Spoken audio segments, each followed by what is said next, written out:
ეს კადრები ალბათ უკვე მთელმა მსოფლიომ ნახა და რას იტყვი, როცა გაიგებ, რომ რეალურად ამ თვითმფრინავებს ირანში არაფერი არ დაუბრუნდათ და ეს თვითმფრინავები იყო იმ ავიაშოუს ნაწილი, ესე ვთქვათ, სატყუარა თვალის ასახვევად გამოყენებული და სანამ ირანელები ამ თვითმფრინავებს უყურებდნენ, რეალურად ამერიკელები ესე პირდაპირ არ შეფრენილან ირანის ტერიტორიაზე, პირიქით 6 ბევრი ტიპის ბომბდამშენი აფრინდა უაიტმანის სამხედრო ბაზიდან და წავიდა საპირისპირო მიმართულებით.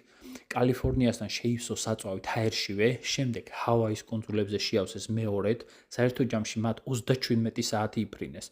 ბოლო საწვავით შევსება კი გუამის კუნძულებზე მოხდა, რის შემდეგაც დიეგო გარსიის ბაზაზე დატოვეს 2 საათადარიგო თვითმფრინავი. წითელი ზღვის გავლით შევიდნენ ისრაელის ტერიტორიაზე, იორდანიის და ერაყის გავლით მიაღწიეს ირანში, ისე შევიდნენ, რომ კაცშვილს არ გაუგია, დაბომბეს ის სტრატეგიული წერტილები, რაც ჭირდებოდათ.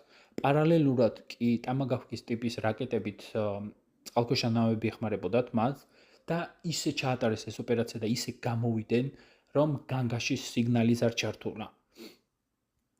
აი ესე აგდებს ამ 14 ტონიან ბომბს ბევრი ტიპის ბომბდამშენი და ესეთი აფეთქება მოყვება მას. აი შედეგიც.